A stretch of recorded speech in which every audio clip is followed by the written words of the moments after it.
Hi, good evening, everybody. Before we start the program, we would like to welcome a group of people, and they have requested me to do this in Spanish. So, for the non-Spanish speaking people, I'm sorry in advance. So, we created a partnership with an organization called TechBA, and this evening we have a group of people that they have brought 30 students from Mexico. So, queremos darle la bienvenida a los estudiantes del Tecnológico de Monterrey. Muchísimas gracias por venir, y a José Méndez. José, ¿dónde estás? Muchas gracias por la colaboración que tienes con TAI. Realmente agradecemos mucho que estén aquí esta noche. Esperamos que el evento sea de todo un fruto para ustedes y que los estudiantes puedan hacer todo el networking que han venido a hacer acá. Sorry guys, I was just welcoming them. So without further ado, I just want to introduce our president, Vish Mishra. He's going to do the intro on TAI. So Vish.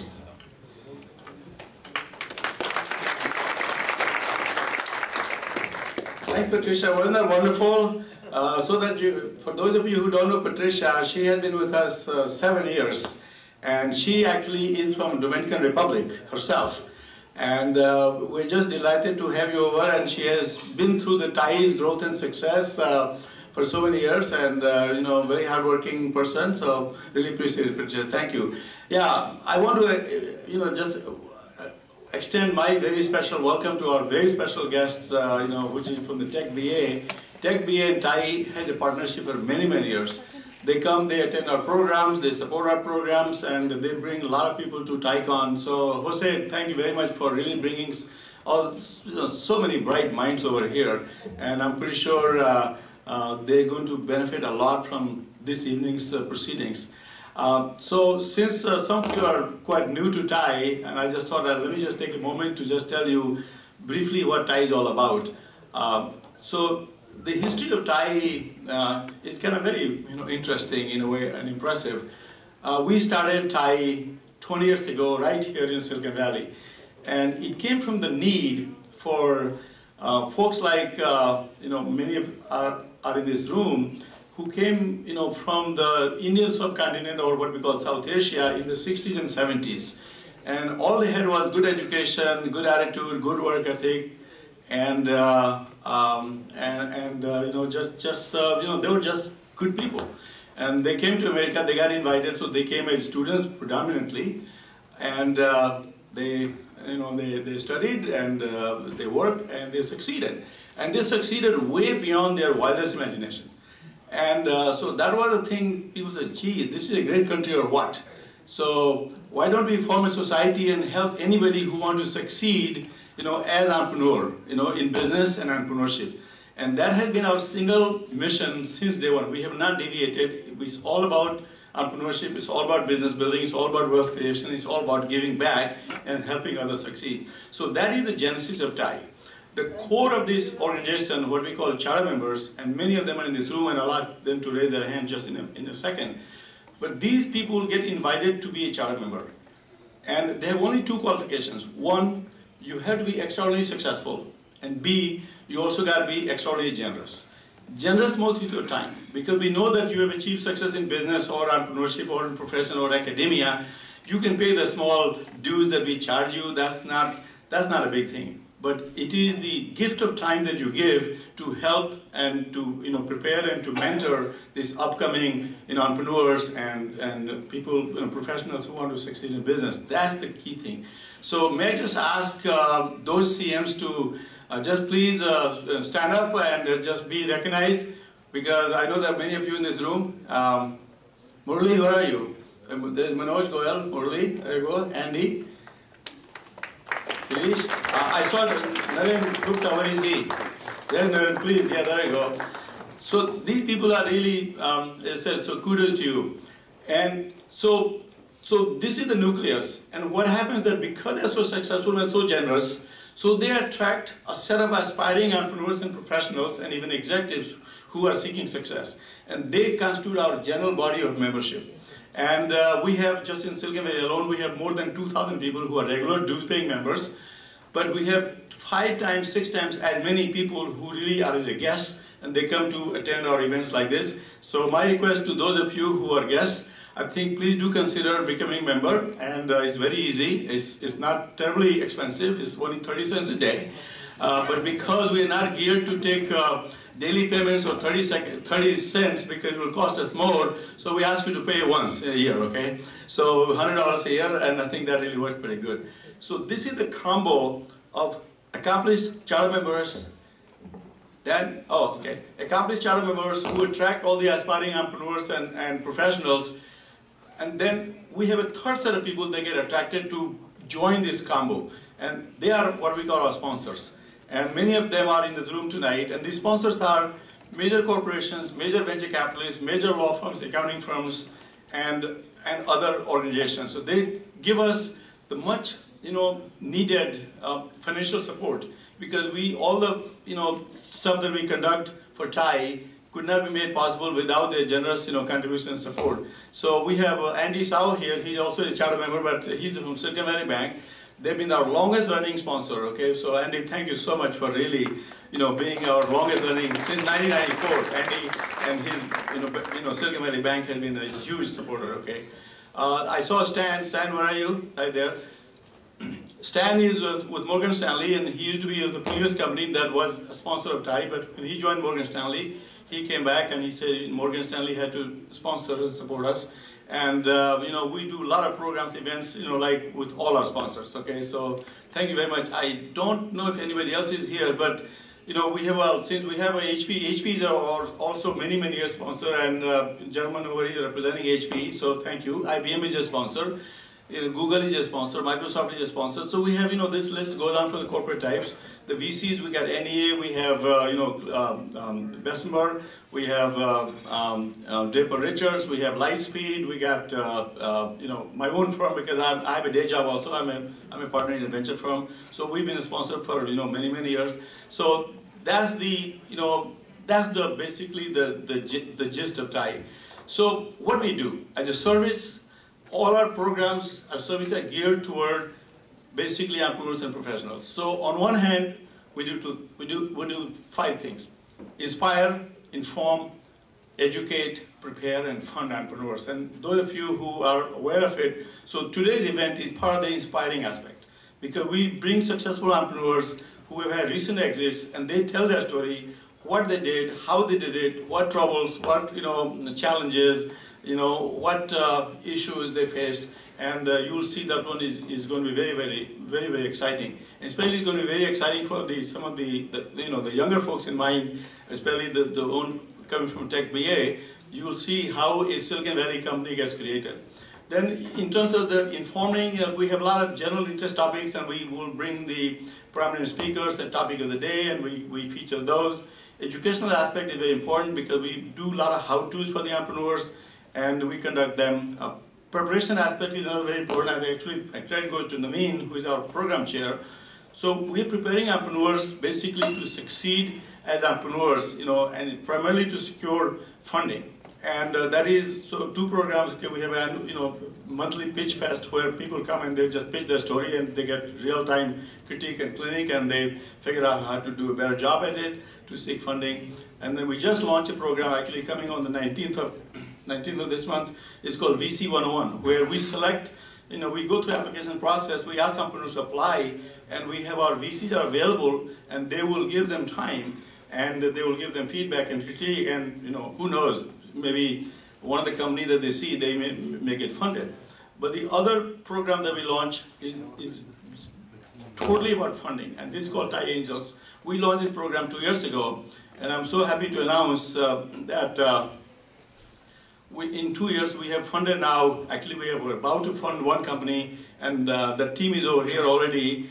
Mark Rochman over there in the back, and this is the team called Open Bucks, one of the very successful company, and they have just passed all the TIEs, the due diligence and everything else, and next week hopefully you will be funded by TIE. So thank you for all coming and attending this one. But we have put $6 million of TIE Angels money. There are about 65 people, 65 of us who are primarily charter members, who have put money in 16 companies now.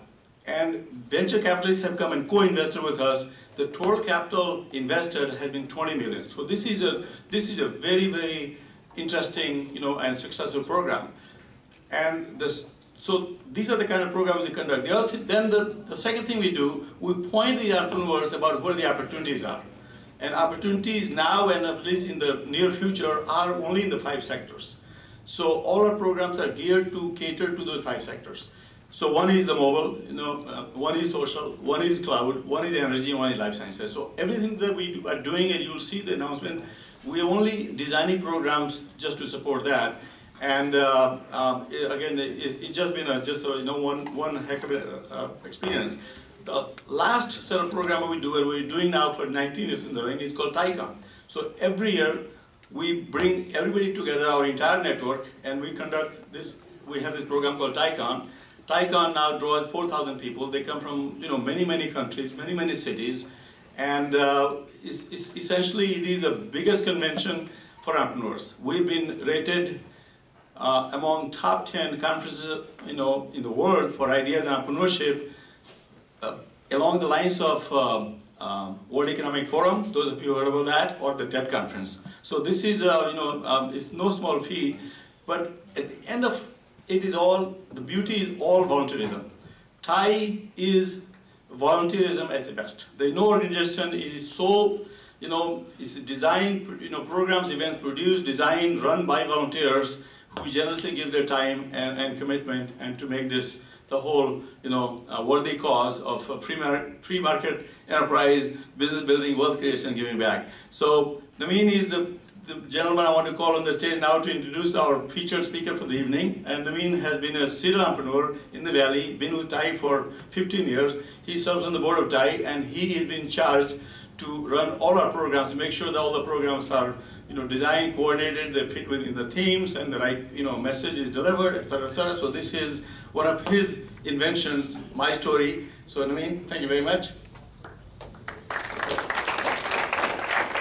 Give another round of applause to Viz and also our small team here, because Viz is I call him the chief volunteer here, and really, selflessly, he's on the emails. Every day I get 20 emails. And I'm sure other people also do that. So really, and secondly, I would like to again thank Tech BA for bringing all the aspiring entrepreneurs here. So hopefully you guys will create a lot of companies. So how many of you are aspiring entrepreneurs? Let me ask that question in the audience. Should have more hands. I'm also an aspiring entrepreneur still. So, how many of you are entrepreneurs? How many of you have started 2 companies or more? How many of you have sold 2 companies, at least, to the same company? Has anyone? Well, we have one. You'll find out the clue later. So now, shifting gear, for last few years, you have been hearing a lot about cloud services. Have you heard of clouds? Not the real clouds. Okay, so cloud services, as you've been hearing that how they are supposed to transform the enterprises and how they will operate their business using IT services from the cloud. And if you talk to a lot of CIOs and analysts, they will tell you that scalability, manageability, and visibility are the keys to cloud adoption. And at the same time, security, reliability, and high availability are still the issues which are hampering the rapid adoption of cloud services.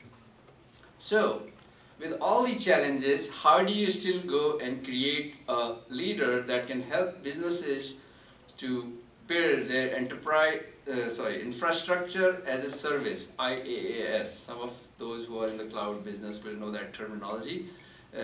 Cloud. So IaaS clouds, like Amazon has EC2. Everyone knows AWS provides EC2 and S3 services.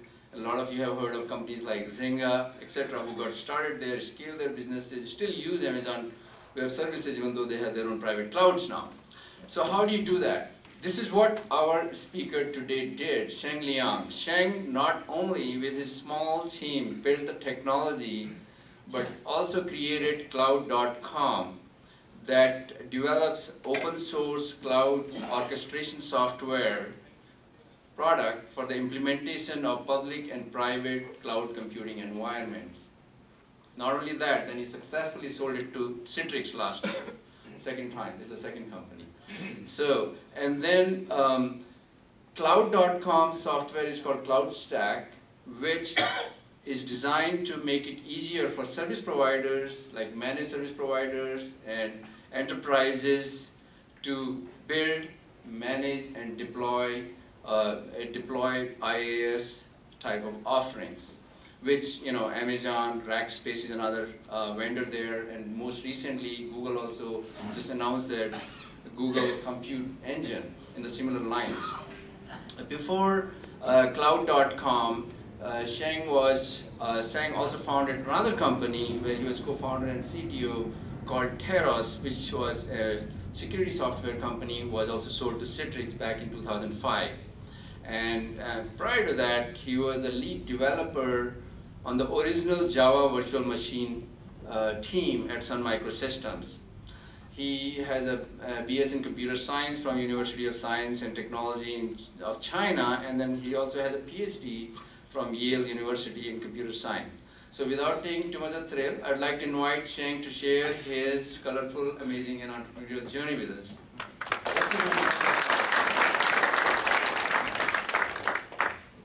Thank you, Naveen. It's really a privilege and a great pleasure to be here, to have this opportunity to speak to all of you. Welcome members of the Tech BA team for attending this event. I remember, Naveen, we were at Cloud.com. We had fairly humble offices, fairly small office, conference rooms. And one of the reasons we got away with it is because, seriously, we had no visitors. Nobody would ever come visit us. And especially people come from big companies. And I remember at that time, someone from a big company, actually probably 1,000 times our size, reached out to us and said, he wants to come visit with, some really senior architects.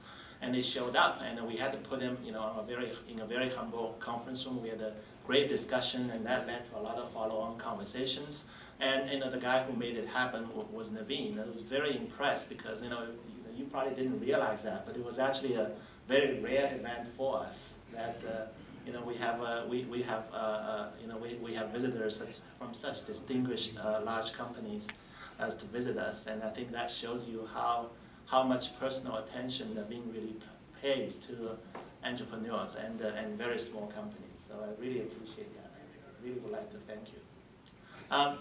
And also I'd like to just if you go back to to some of my experiences, I think it's probably not very different from many people in this room. I grew up in China, went to a university in China, and came here for graduate school.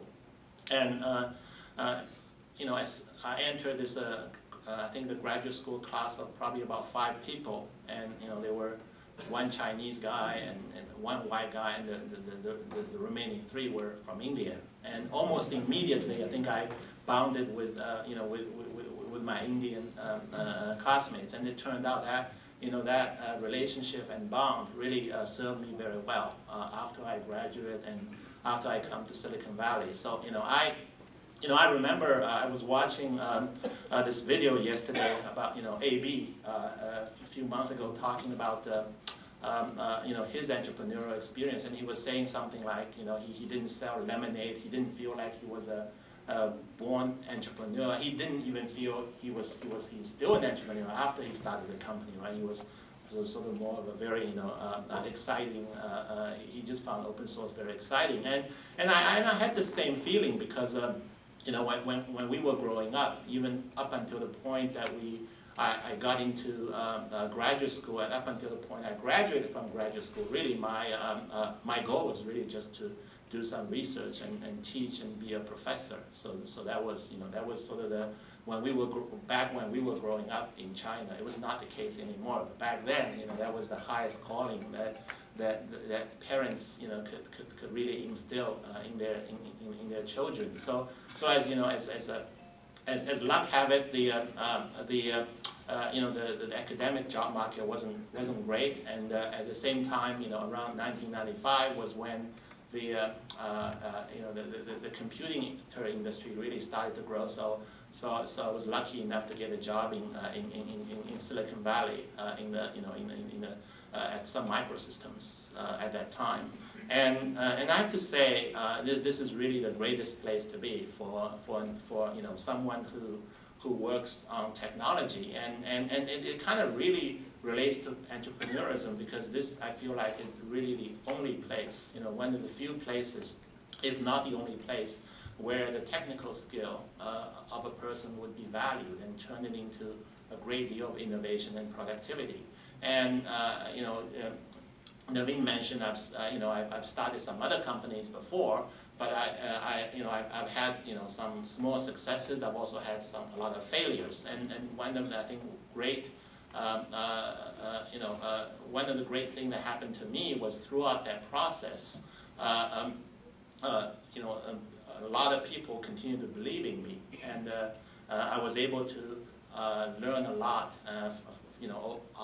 over that 15-year period before I started Cloud.com. And so for all of you, I would if you're still early in your career, I'd say congratulations, you're really at the right place and at the right time, and there's really a lot of opportunity to start right now, and you have many opportunities to fail and then yet still succeed later on. And if you've already been in this industry for a while, and I would say congratulations, because you really paid your dues, and you basically learned the craft on other people's dime, and this is perhaps the time to go out on your own and make it really big.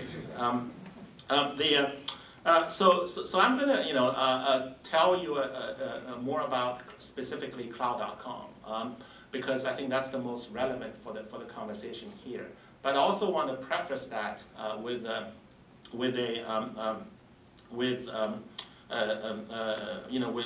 some of the context of what we actually did. There are different types of startups. Many of you know there's people who are very successful in different kind of industries. But even within the computer industry, there are different companies. And specifically, Cloud.com was in a space called enterprise software. Enterprise, I love enterprise software, and for a variety of reasons. But whatever works in enterprise software may not work in any types of in other types of business. So you got to keep that in mind. If you don't know what enterprise software is, you could just look at companies like, probably the most successful enterprise software company will probably be Oracle today, or SAP, right? And all the way down to Citrix and Cloud.com. So this is so whatever I said will probably apply more to this type of business than any other type of business. Then I think I was thinking there's also something else that was different about my experience, specifically about the market we were in. And we were in a very early market. We were in a very early and disruptive market. And these markets do exist, and you have to look. But that present a unique set of opportunities. So whatever works in early disruptive markets may not work in other markets. So a lot of things I said may not be true.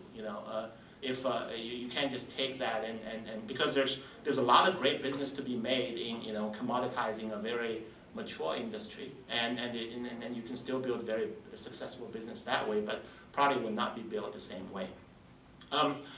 So as Naveen said, really the opportunity we saw was back in 2008, around this time. I remember it was around Olympics time, August of 2008. I was from an earlier experience. I was trying to run a hosted service, some type of a hosted service for really for mobile phones at that time. And I remember there was always a great deal of challenge to find a place to host these services. Because when you develop a service, you never know how successful the service is going to be. But you don't want to invest too much in that hosting infrastructure. Buy the machines or allocate the bandwidth, because that costs a lot of money. And everywhere you go, you have to sign up for at least a year, or if you pay by the month, you pay a huge premium for that. So it was very tough, because if you if you allocate too much, then you might end up having a lot of unused capacity. If you allocate too little, then the customers will come and then they won't get good service. So so at that time there was actually I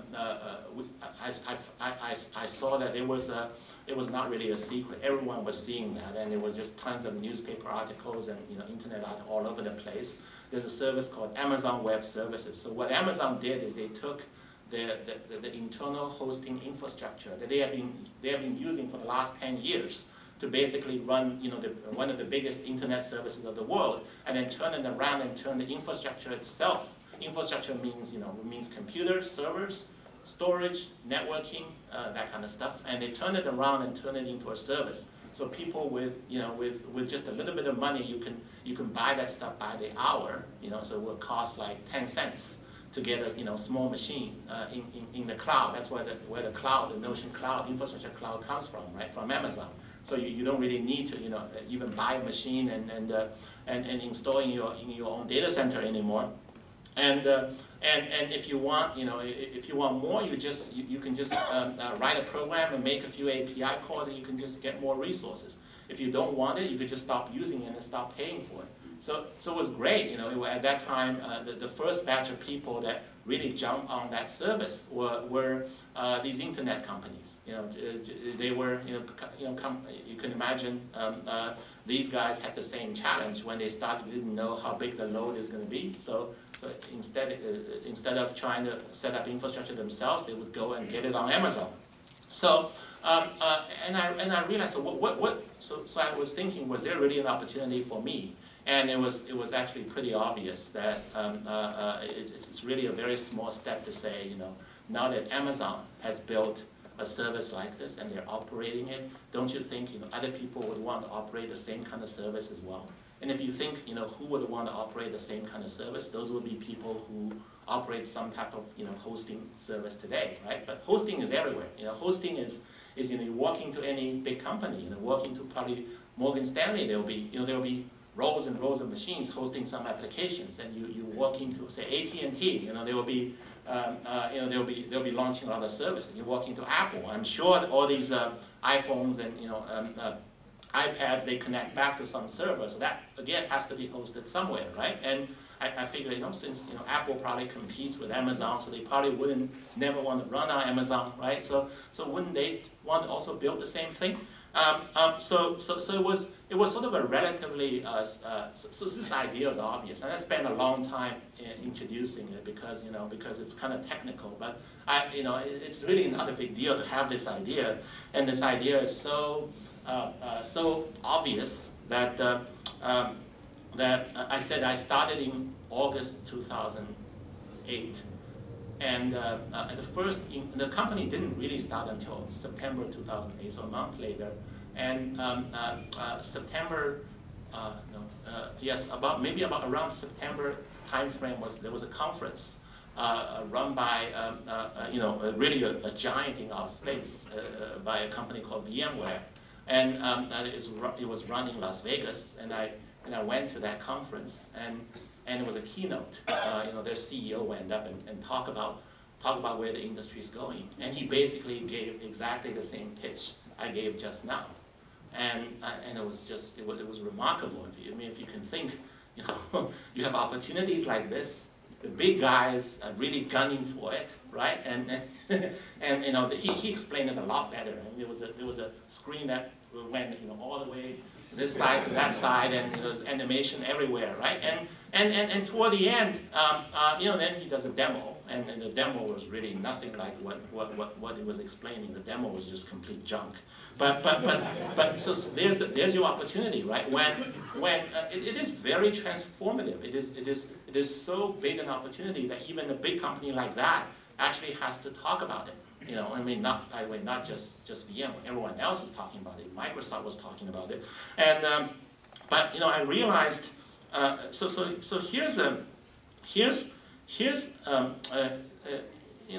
obviously it probably wouldn't be a good idea to start companies and try to pick the biggest thing that the big company is working on and try to compete with big companies, right? But in this case, why we get convinced that this kind of stuff was really worth working?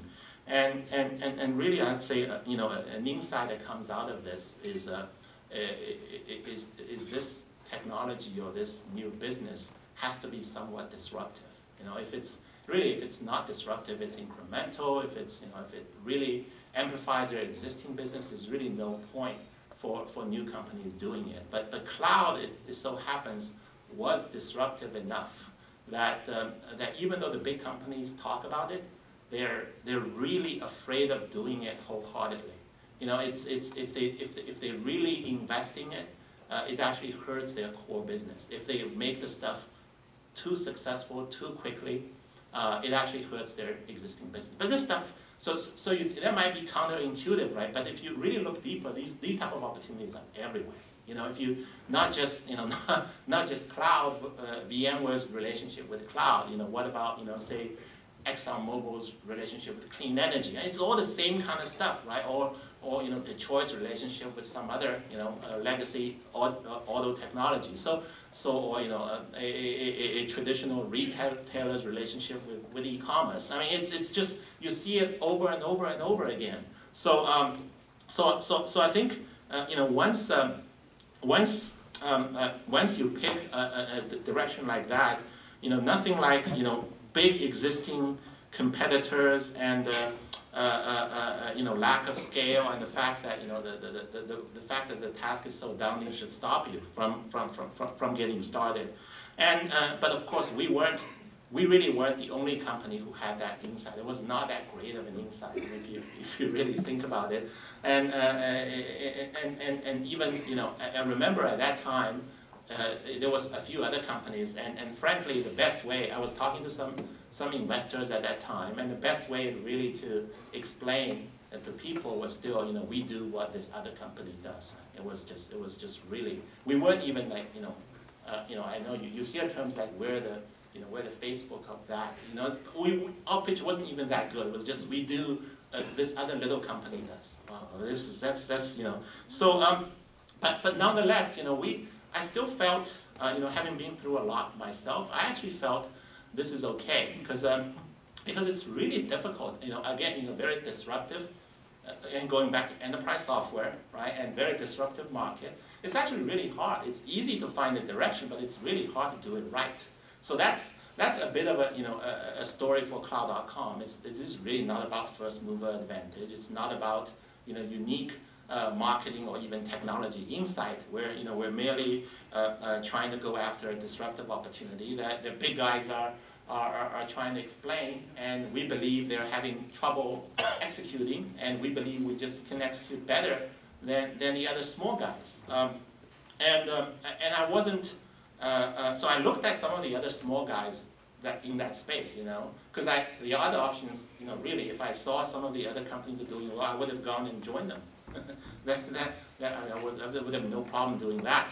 But I felt like these guys had some fundamental limitations, and I actually really thought about it early on. And I felt, after talking to some of these guys, one thing that I repeatedly was impressed about was most of these startups, even though they had the right vision, I was investigating whether I should start my own or just go join them, was that these guys didn't really take the customer feedback seriously, take what's really going on in the market seriously.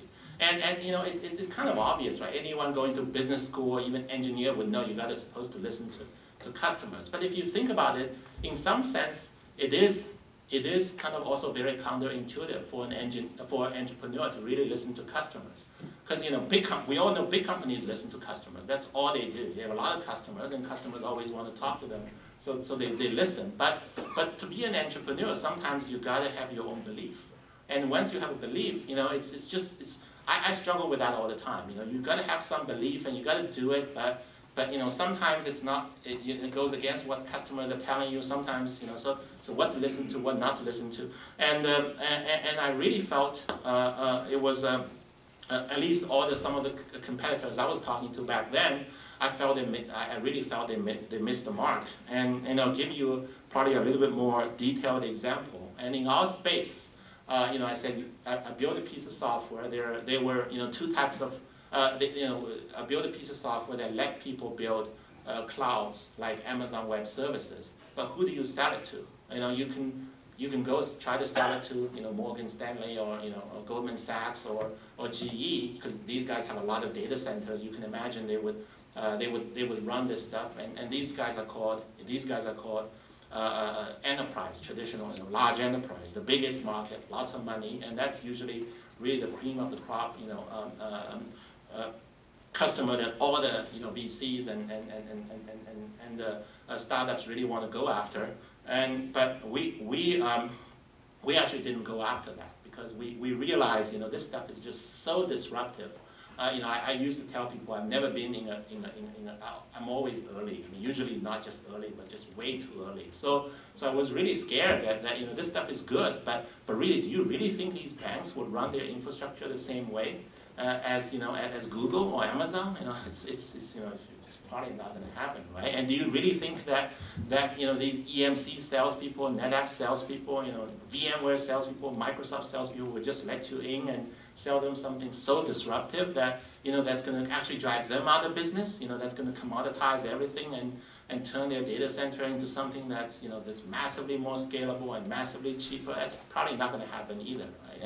And also, frankly, infrastructure is only part of the game. There's like these applications that run on the infrastructure, and a lot of those applications really haven't been ported to work on this new cloud infrastructure. This is probably not going to happen, right? So we ended up really going after a niche market. It was very controversial. It probably, a lot of investors didn't even want to talk to us because of that. We went after a market called service providers, and these are the 10 years ago, maybe 15 years ago, they were very popular around here. There was a company called Exodus, and these guys used to be really big, but not anymore because with the .com crash, a lot of these guys ended up losing a lot of business, and they gradually were on a decline. But actually, what's interesting is by 2008, that business, there's nothing that fixes a business like a downturn. So it was like the downturn, but they were kind of actually they're running decent businesses, and it turns out that this service provider market, hosting market, was certainly a multi-billion-dollar market. And these guys, the business was growing, and they were worried once they saw the service coming out of Amazon. They thought, Amazon would take business away from them. So they were really on a big rush to come up with a competing service that that could at least stand up against Amazon. So we were. It was just so obvious. Every time we talked to these enterprise customers, they would go back and nothing would really come out of it. Whereas you talk to these service providers, they basically say, if you have it today, we'll buy it. And you just, they will immediately ask for price in the first call. Those are just very strong signs, right? They really want to buy something. So I was very surprised that none of our competitors were seeing that. They would just all choose to ignore it, or maybe were told by the investors to ignore it because this service provider market was too small. So I think that's why I said just sometimes you got to just temper your own entrepreneurial passion and maybe just really listen to customers. I think that's sort of really important. So I mentioned I'm really surprised and really happy to see Naren Gupta in the audience. He was I was saying in the early days we went around and told a lot of people that we wanted to build this cloud thing, but we couldn't really sell to the enterprise. So we want to sell to service providers first, and we're going to do this 1-2 punch, and that's just weak. If you say you don't, we had to concede that the enterprise market is bigger, but we can't get to it immediately. So we're going to go to service provider first, then go to the enterprise. So it's like a pretty lame. If you think about it, it's not as simple as you just build this thing and sell to the enterprise. But so I said most most investors really didn't want to have anything to do with us. But there were a few who I think who in the end really saw the value and signed up. And Lorraine was really one of the first investors and was with us all the way until we sold the company, all the way through Series A, Series B. And it was just provided a great deal of support for us. So so sometimes I would say you really have to look around and find. And I think I was especially grateful because when I first met Narain, I didn't even expect him to invest. For one thing, his fund was called Nexus India Capital back then, and it was told it was only invested in companies in India, and we weren't a company in India, and we didn't even have an Indian presence, but nonetheless, Narain stepped up and really made the whole thing happen. He was because he stepped forward. Another investor was also willing to co-invest, and we closed Series A, and then then we were able to really build a business. So one other thing. While we're at the topic of investors, I will just talk about one thing. Probably one of the toughest things that a company like us has to go through is about selling the product. How do you sell? It just and this is just very difficult. A lot of if some of you are more technology oriented, it always feels very daunting. And how do you market? How do you sell? Right? How do other people even know about you? And we struggle with this stuff just constantly. But again, going back, that we're enterprise software. We're in an early disruptive market. It turned out that there was also a way that we can sell. That again, I observed our competitors weren't doing. A lot of our competitors were doing a lot of marketing. They were getting their names out there, and they sit back and expect a lot of people to just go up and knock the doors, and that was precisely what our major competitor was doing, and they were generating far more buzz than we could have generated, and I figured we can't really compete with them on that, and so in the end, what we really resorted to doing was basically cold calling. It just seems. It seems it doesn't really have a place in selling these, because we were selling $100,000 deals, $500,000 deals, right? I mean, if you think about cold call, that just doesn't seem like the right thing to do. But I was lucky enough to have this partner in the company. He was not necessarily a super experienced or super accomplished salesperson, but extremely energetic, extremely down to earth, and extremely was just willing to do whatever it takes to figure out a way to sell our product. And at this day and age, it's remarkable. Once I got into it, it was so good because can you imagine, like in the old days when you want to sell stuff, you get yellow books and you get white pages or yellow pages, Thomas registers. That was so hard. But today, every company pretty much has their whole org chart on LinkedIn, right? And they have Jigsaw, you have all these things. So cold call doesn't necessarily mean you pick up a phone and call. Sometimes all it takes is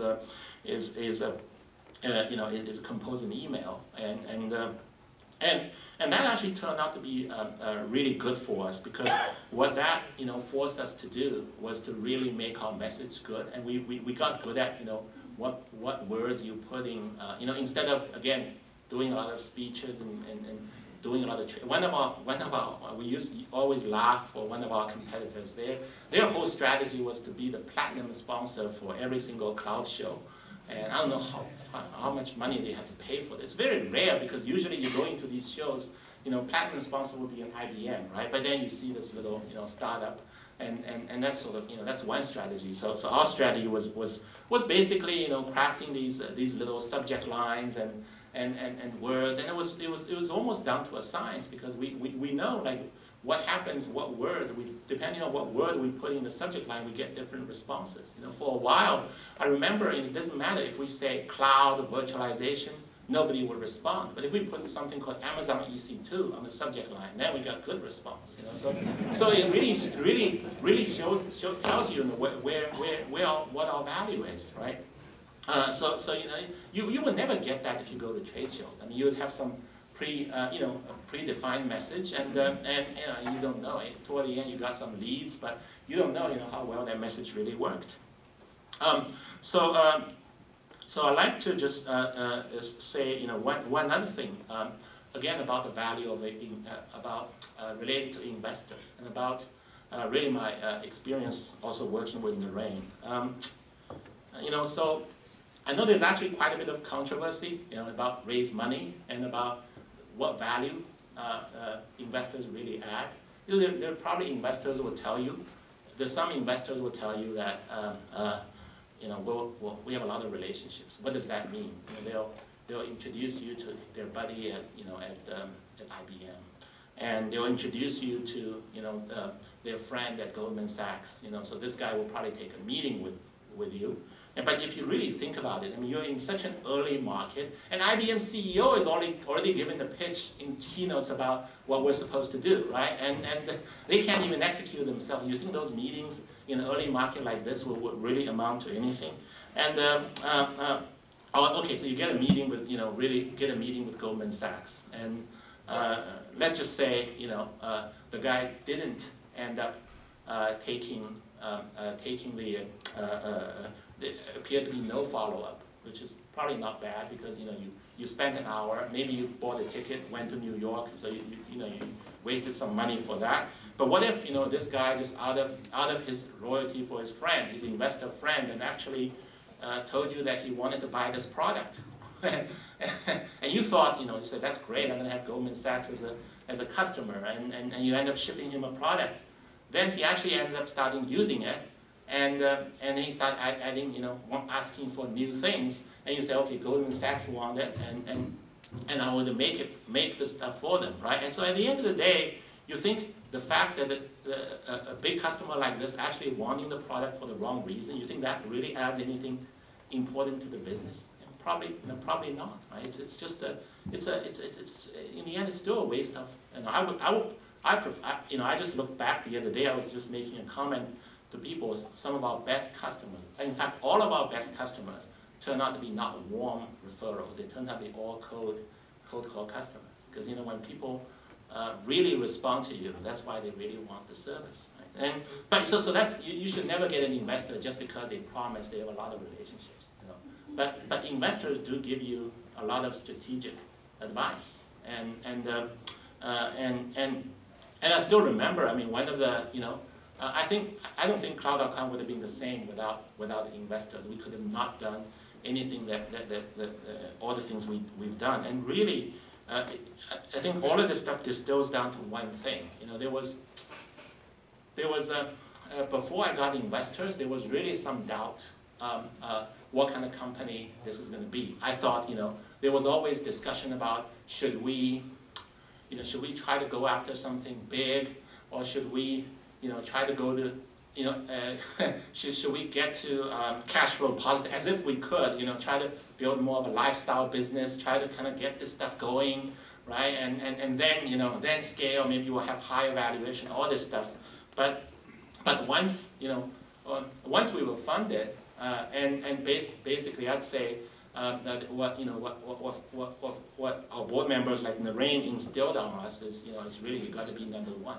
And it's just very simple. You have to be number one in whatever you do. Otherwise, if you think in a software space, or by the way, this applies I think pretty much to most of the other businesses as well. Is the cost of sales is so low that if you're not number one, you just don't have nearly your value is just insignificant. I still remember Narain said in one of the board meetings that it kind of really shocked me at that time. But he said we're in a winner takes all business, and this is it. And I think I'd say looking back, more than ever, more than anything else, investors, good investors. Really helped me pushed me to go after something really big, and in the end, it wasn't that hard. Let's say we took an idea that was not original. We used to say we treat, because we were a pretty small company. I was the product manager as well, so we don't really have any product managers. We had engineers building stuff, right? But how do you know what's the right thing to build? You got to listen to customers, but we can't. And then very few customers wanted to talk to us, so we figured VMware talks to a lot of customers, and they actually go all the way, distill it down, and they put whatever they want to do, and what customers is asking them out in press releases, because that's what they want their customers to see. So I used to say, all these VMware press releases about cloud computing, we kind of just treat them as our MID. They really define the market for us. This is what we're going after, right? And then then I can take care of PRD, then we have a product. So and then we just fight them, and it's not. I was Naren, I'm sure remembers this, but I could tell you I was 100%. I was probably 100 times more worried about small competitors than big competitors. If you do a startup like the kind we did, and I didn't really worry that much about VMware.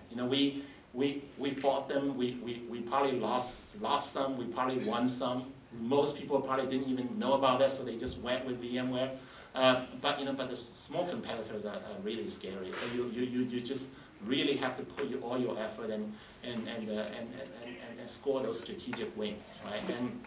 And when you have enough wins, once in a while you get really lucky. As I was saying, one of my big regrets was throughout the history of this company, we were never really good at generating buzz, generating awareness, make other people know about us, and this is just